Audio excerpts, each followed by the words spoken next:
Yaradan yakata alanın adı bilen assalamu alaykum hurmatly eziz televizyon görücüler. Umid etýän ki hemmeňiz jan saglykda we agyz dil birlikde ýaşap ýören bolsaňyz. Eziz milli televizyon görücüler, umid etýän ki bizden bernamyzyň öňüne ta soňlaşyňyz bilen bile bolsaňyz. Hurmatly eziz milli televizyon görücüleri, bugün Hasan Muhammed Turdu Beňeç bilen isledik bugünkü programy dolsak. Hoş geldiniz Ustad Muhterem. Teşekkür sağ olun. Sağ olun. Bizim programımıza hoş geldiniz. Kızgın salamlarınızı ve eziz görücüleri hödürlesiniz. Benim birincide Afganistan'ın milli radyo televizyon Türkmen bölümünün işgärlerinden kadırdanlık bildiriyoruz ki bize fırsat verdiler ta bu tribün arkalı aziz ülkedaşlarımıza, aziz Türkmen halkımıza salamlar yollasak ve bu tayin bolan mevzu barasında siz bilen görünmesek sizden bir kadırdanlık bildiriyoruz. Sağ olun, hoş geldiniz. Ustadım Muhterem, size özünüz aýdyşmaýanyk. Bugün istedik ki meher hakkında ya gyzyň galynyň hakkında Türkmenler içinde ne şekilde istedik görünmesek. Ustadım Muhterem aýdyp geçseňiz bu meheriň özü näre ekende? Şunuň öňünde bir açyk maglumat berseňiz, soňky mowzularymyza inşallah gireriz. Bilişimiz yani insanlar dünyada diyetçilik başlanan son insanın nesli köpelmek için, o neslin devam tapması için Hudavand Taala insanlara ayalı erkek yarattı. Ve en son nemede Hazreti Peygamberimiz sallallahu aleyhi ve sellem hem insanlar birbirinden öýlenmeklik için bunu täkitlap Peygamber Aleyhisselam'ın en ýaxşy görýän sünnetlerinden biri bolan şol izdiwaç we öýlenmek meselesi. Onuň üçin insana keramat hak haýyl bolan üçin Hudawand Taala öz Kur'an-da fakynda aýtdy ki "Walaqad kerramna bani Adam" men insana keramat berdim diýip şol keramat haky insanda boldugy üçin öýlenmek meselede hem şo gyýdlara biraz mäher taýin bolýar ta şol hak hurmaty ada bolsun diýip. Ýöne mehr ya galyň meselesi dini mukaddes İslamda hem eger bizler dini kitaplarymyzy okap görsek, ýalylarymyzdan eşitip görsek, az haddi belli bolan ýa köp haddi belli bolan däl. Bu manada da ki meselen insanlar öz ortalarında mehrini ya galyny kan ýokarak hissedip, hatta Peygamber Aleyhisselam'ın gepleri var, hadisleri var. En ýaxşy toy, en ýaxşy izdiwaç, en ýaxşy öýlenme, şol öýlenmek onda mäher az bolsa diýen täkitleri var. Yani bu manada mäher bir insana, şol bir gyza keramat haýyl bolmak, ihtiram haýyl bolmaklygy üçin bir taýin bolan bir mesele, munyň ýokary bolmasy kan bir kynçylyklara jamaň içinde, illusyň içinde orta getirip, hatta hanawadaryň çaşmaklygyna sebäp bolýan kisler ýa gazyalary hem ijtimada mutassifana görünýär. Ýöne ýene-de täkid edip aýtşym, mäher onça belent bolmasa ijtimada il içinde kan gynçylyklar ortaga getirýär. Köp ýaşy Ustad Muhterem siz aýdyp geçseňiz mäher diýende, çünki başga gowmlaryň içinde de mäher bar, ama o derejede ýokaryda. Bu näme delilden Türkmenliň içinde bu şekilde kança gymmat bol, çünki görüp otursaňyz mäheriň gymmatlygy bolan sebepligi üçin köpräge aly bilmän gitýärler, wagty zaýa bolýarlar, dersini oky bilen ýoklar. Bu Türkmenliň içinde näme delilden köp? Eger tarihe garap görenimizde de bizim Türkmen halkımız kan bir ferhengler, bir ferhengden gani bir halkımız var. Urf-u ananatımız, ferhengimiz, dabu desturumuz kan bir gani. Ýöne kabir ferhenglerimiz, urf-u ananatlarımız Türkmen ortasında bizler muňa köpräk täkid etýüz, gynansak da biraz gynçylyklar ortaga getirýär. Türkmen ortasında gynansak da mäher ýa galyň hemişe bir ferheng şekilli bolup bul ýokary bolup gelen. Bu hakykatda şu Türkmenleriň biraz inamy diýsemmi ýa şol Türkmenleriň ortasında bir urf ananaty diýsemmi şunuň şekilli Türkmen ortasında mäher galyň bolup gelip oturýar. Ýöne de täkid edip aýtýan bul mäheriň galyň bolmaklygy hiç bir enwanda nä gyzlara, nä oglanlara, nä atalara, nä enelere bir faýdaly bir zat däl. Mesela Türkmenlerin ortasında bir nakıl var. Gıyızın su, garın pulu, geçirin gıyızın pulu, garın su deyiptirler. Yani garın su şekilli bir, ondan bir gıyızın pulundan bir vay olan adam yok. Zaten eğer Türkmen dilinde saddalabaysa. Şunun için kan bir faydalı bir zat değil. Hatta qiyinçilikleri ortaya getiriyor. Doğrudan hem sen aytıp geçtiğinden bir qiyinçilikleri ortaya getiriyor. Dene bizler qalın deyip qoymalıyıq. Şu qalından başqadan qaptalma zatlar var. Mesela üçün aysaq izafa pul alma ya da ata çaqılığı, ene çaqılığı ya bunun 9'u diyorlar ya başqa deyip düşün yani bir gengeşi diyorlar, izafa zatlar köp. Bul näme sebäp bolup bilýär? Özüniň ykdysadyndan meň nazarymda başqa faydasy ýok. Doğrudan yaxşı mesele izah etdiniz. Indi şu yerde burada da men açıklap aýyşym gelýär. Birak Türkmen ortasında qalın köp ýokary. Bul bu şekilde bolmamaly. Son awaqyplaryny soňky nemelerini inşallah ederiz. Bir qiyinçilik, ulakan qiyinçilik bugün Türkmeniň nüfusam hatta azalyp barýar. Hatta huşunat haýhanawa digiler ortaga gelýär. Hatta biziň ýigitlerimiz qıynanıp Awganistandan çıkıp başka mülklerde muhacir bolup sınsırap ýörler. Gyzlarymız garyp barýar. Şun şekilde eger öýlenen soň hem awlat bolmalyk müşkilleri bularda tapylýar bir kan bir qiyinçilik bir mesele. İkinci mesele ki Türkmen ortasında öýlenmek mesele toylarında qiyinçilik halk bolýar. Meselen walaha siziň aýyşyňyz şekilde geleşenden soň derrew mana bul iýmişliýalyk diýip bir meselemiz var. Bul hem bir hazine-i gezafa zerreti var. Bul hem bir zerur bir zat da. Ne ferhengimizde bunun jaýgasy bar, ne hem buna İslam'a aslan täkid edenýär. Bir mesele, bul bir neme. Onun gapdalynda geleşenden soň oglan tarafy hemişe haýt gelse, täze ýyl gelse, meret haýt gelse, her haýtda bir bilin döwajak ýany bolup duran bir harajaty bar. Azyndan $500, $1000 her haýtda taky bul öýlenip galyňyz balynça munyň şekilli bir harçlarymız bar. Hemmesi bir ezafi harç hakykatda biziň diýerçiligimize, biziň gün gözaranymyzy bul wakan bir mutazarrar etip barýan bir mesele. Muňa ýaşlylarymyz, mehriban atalarymız, mehriban enelerimiz muňa dikkat etişi gerek.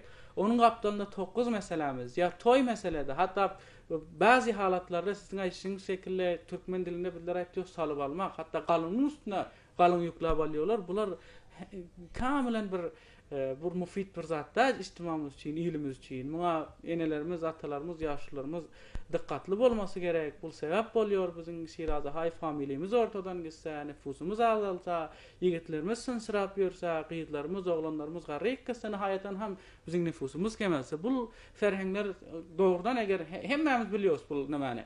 Ýöne şun jüret edemiz ýok bir-birimize kabul etmeli. Gelin şu mawzular açyk görüňleşelim, ýaşlylarymız görüňleşsin, ata-enelerimiz görüňleşsin. Bu mesele Türkmen ortasında da bir hal yol tapılsın. Bunu deňep şu özümüz edip bilýäris, ýylymyz edip bilýär.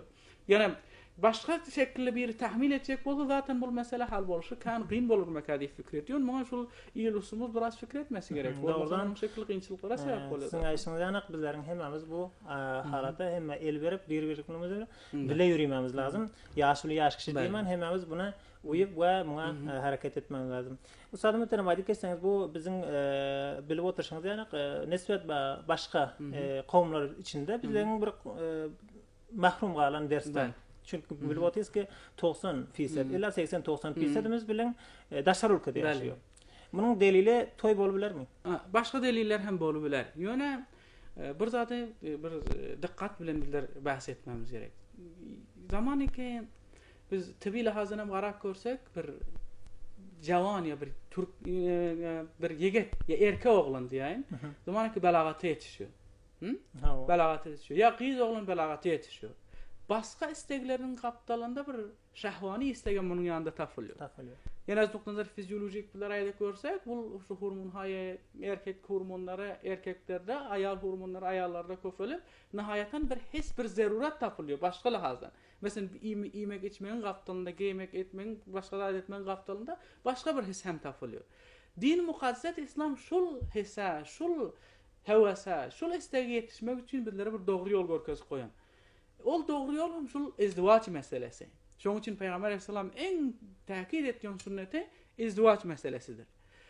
Başga amyllaryň gafdalynda bizleriň ýigitlerimiziň ülkesini terk edip başga memleketlerde sınsırap ýaşamasyny başga delillerin gafdalynda belli dakykan şul öýlenme meselesi hem ulakan bir delil bolup biler. Sebebi diyenimizde tabiaten bir yigit zamanı ki şu yigitlik yaşına yetişiyor ya belagata yetişiyor. Bu her şekil bolsa bayat bu heves bayat tekmil boldu. Onun yegana tekmil bolacak yeri izdivaç meselesi. İzdivaç etmegem Türkmen ortasında kan bir kıyın bolan, bir kemenşikan bir masrafa zarurati var. Bunu tekmil etmeklik için mecbur bizim yigitlerimiz üylerini terk etse, nirde bolsa işleseler, qarz qaval alsalar nihayatan bir adi diyirçiliğe qıynansaqda 100% bolup biliyor. Sizin aytışыңız şekli bir delil bolup biler zaten. Hatta okudan qalmalarına. Tabiatan eger bir yigitimiz öýlenjek bolsa ol pul tapması gerek. Pul tapması bolamıyor qıyınçılığa. Onun için okuny terk edip mecbur işlemene mecbur bolýar, nihayatan okudan mahrum bolýar. Taşarruklar teoriya başga yerlerde şoň şekilde qıyınçılıklara 100% barýar dakikan bilen. Mehr diýenimizde gorbotis siň aytışyňdan ahyry 10 derhem aýdylan meň nazarymda. De bu mehr billerin içimizde 15'lik, 20'lik, en bärsi 10'lik. Bul bir adamın bir eger bir 10'lik bolsa bir juwanyň özü hem täsirini halas edip biliyor, hem de bir özü bir düzüji sermaye ora biliyor. Sizin nazaryňyzda bul 10'liki bizler näde tapaly, näde düzedeli, bunu näde düşüneli? Yani bunun raýhaly näde düşüneli?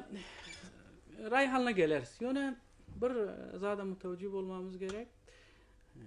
Afganistan ýa bir izah alan memleketde iş zeminesi bir yerde bolmasa, zaten görüntüs iş zeminesi müsaitler. Hatta en yukarı giden memleketlerde hem pul tapmak şul asrı zamanda kan bir kıyın bolar. Onun için şul aydan mahrlerinize, aydan galınlarınıza tapmak için bir yigidimiz hadda kal 5 yıl, 4 yıl, 10 yıl işlemesi gerek. Bu bir ömür insanın ömrünü zayi edip varıyor.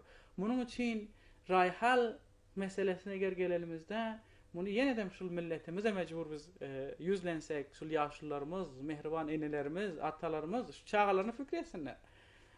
Oğlu fikretsinler, kızı fikretsinler. Kızım oğuldan kem değil, hiçbir kem yeri yok. Bu manada da ki mesela kız bolsa biz satsak, odamızdan pul alsak, ondan noşcan etsek. Bu hakikatte biz kızın hakkını hıyanat ediyoruz. Bu kızın hatta hurmat bolýar hatta kızımız. Aslan din İslam'da mehre Athena'nın bir şiir hakkı bolmaly diyorlar. Yani o kızın hakkı diyor. Aslan kız bayat alıp gelse şeriatın yüzünden. Öz alması gerekti. Onun için gelin bu meseleni yaşlılar bolup, yaş kiçiler bolup, Athena bolup çözmemiz gerek. Bolmasa bu mesele jabajay galar. Yani biz şu Türkmen halkı bolup şu kıyınçılıkta galarsa. Hawa ustad muhterem aýdyp geçdiňiz ýa-ni sizin bärde bizler eger şu şekilde 10'lik, 20'lik ya da 8'lik, 9'lik şekilde alıp gidip otursak çünkü alınıp motiv. Bilerin ayandamız näme bolar diýip düşünýärsiňiz? Ýaxşy bir mesele işare etdiňiz. Wagtyn eger weziyet bu şekilde gidip otursa, biz şul galymyz belent bolsa, mäherleri aşağı düşürmesek, bir ýerde ýaşlylarymız, ýaş kiçilerimiz, ata-enelerimiz bir faysala yetişmeseler, yetişenem ýoklar, şu şekilde gidip motiv. Birinci zerrini görüyoruz. İnhirafat ahlakiye sebep oluyor. Ya yigitlerimiz, kızlarımız, oğlanlarımız ahlaki lahazdan yer bular mutazarrir bolabilirler. Sebep aytdım derre bu şekilde şul nefsi şahvanini doldurmak için gayrimakul yolları bular elurbilirler. Bu köp bir rikkat var mesela. Türkmen halkı bir ferhengli, Türkmen halkı bir uyatlı. Türkmen ortasında kadim zamanlar tempiller yaş oğlan pillaklar hem bir kız kaçsa bir ketdi ayıp bolardı. Yani bul kızlar şu kız kaçmak, ya oğlan kız bilen kaçmak, bul meseleleri kıynansakta şu zamanda kan köp bolar. Bilindi deliyle ata-enelerimiz bayat bilsinler bunu. Bunun meselesi şu kızlarımızın kalınlarının yukarılığı. Bir zereri. Bunlar şu ferhang dap desturumuza hatta kurmat bolýar bu suratta.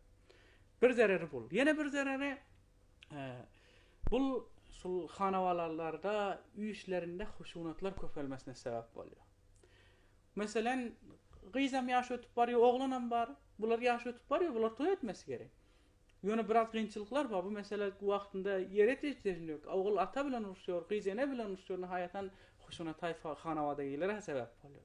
Ýene bir mesele bu mesele mehriban enelerimiz, atalarımız gaty dikkat etmesi gerek. Şu mehrin galınlığının mukabilinde biz yaşaçık yıllarımızı qarra adamlara veriyoruz. Bir tavazun ki kız bilen erkek ortasında bolsa bu ortada bolanıyor. Nihayatan kız razı der diyetçiliginden bir qarra adama göçürüp göbersek zordan özünden hem soramız yok.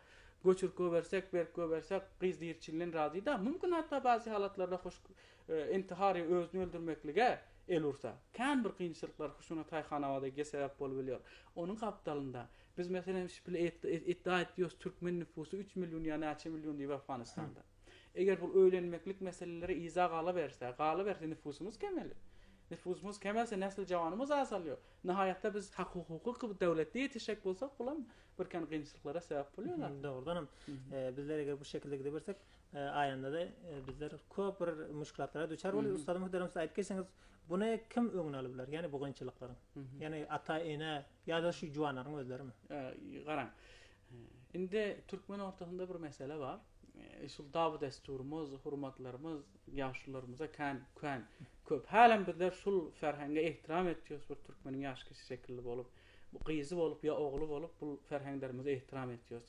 Şakaçyly hiç bir hazanysy eşden dälsiňiz ki jawanlarymyzdan, ýigitlerimizden Turbaydan bolsa ki mana gyzyň galyny azaltyn ya bir gyzymyz Turbaydan bolsa ki gyzyň galyny azaltyn ya zat diýip.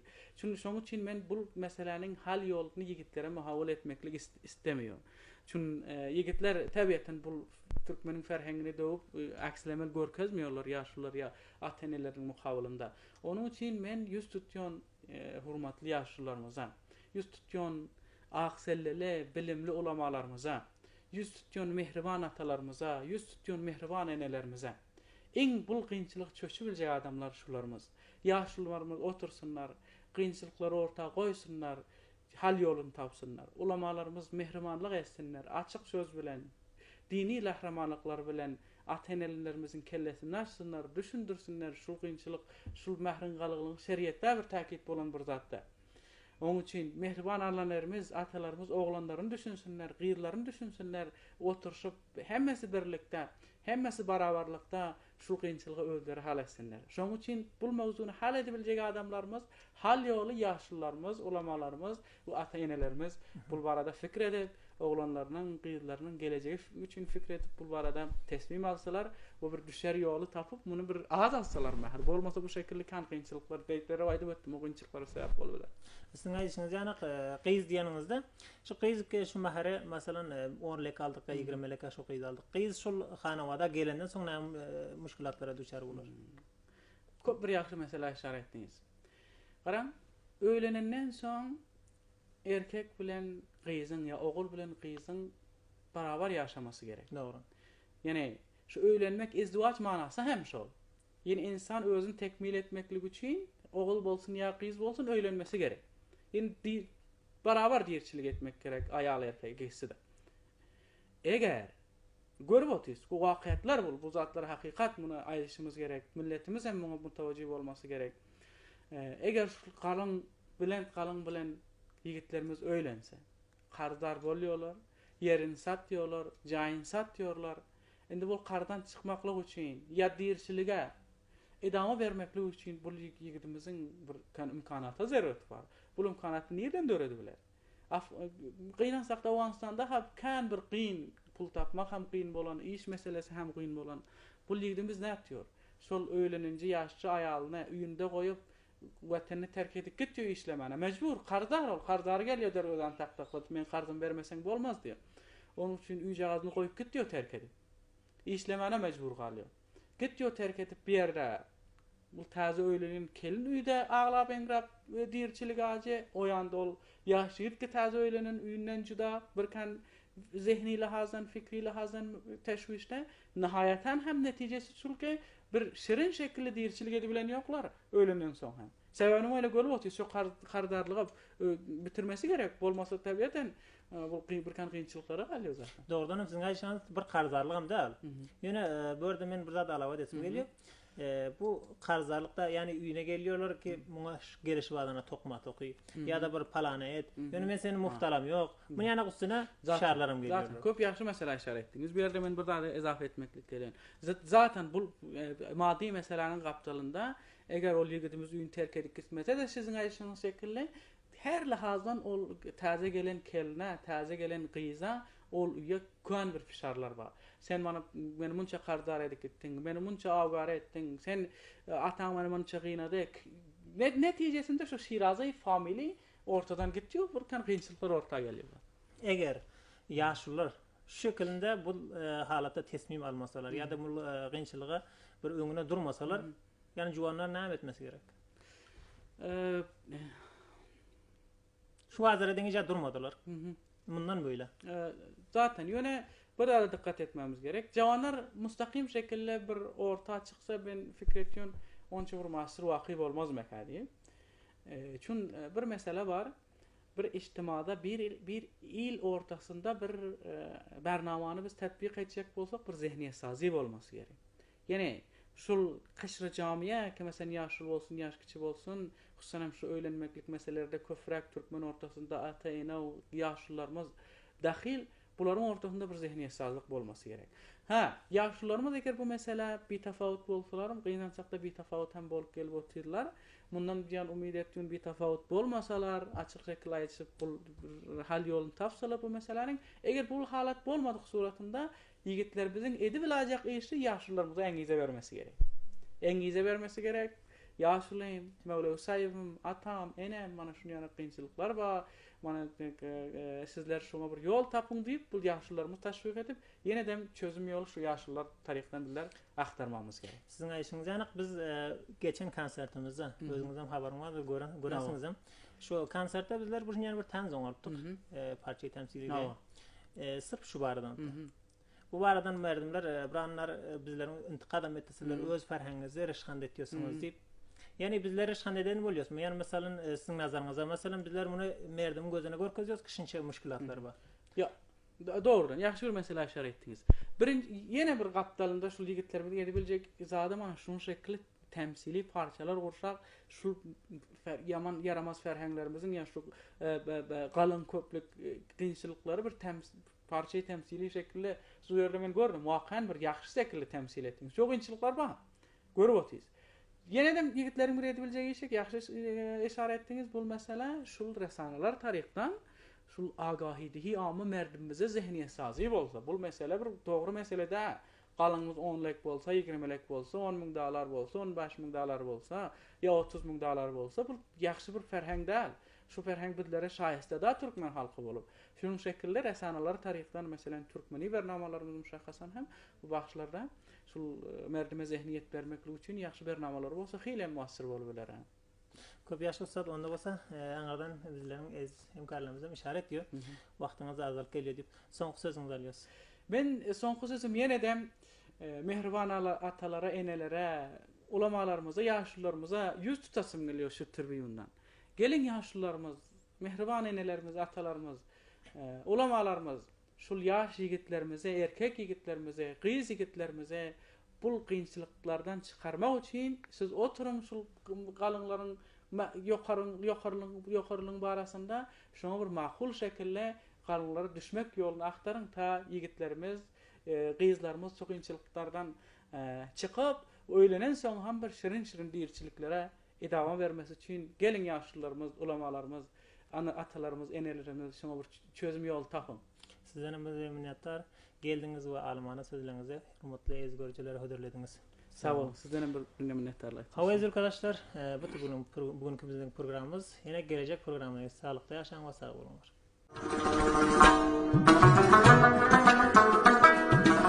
Milli Stasu da Juan Hindara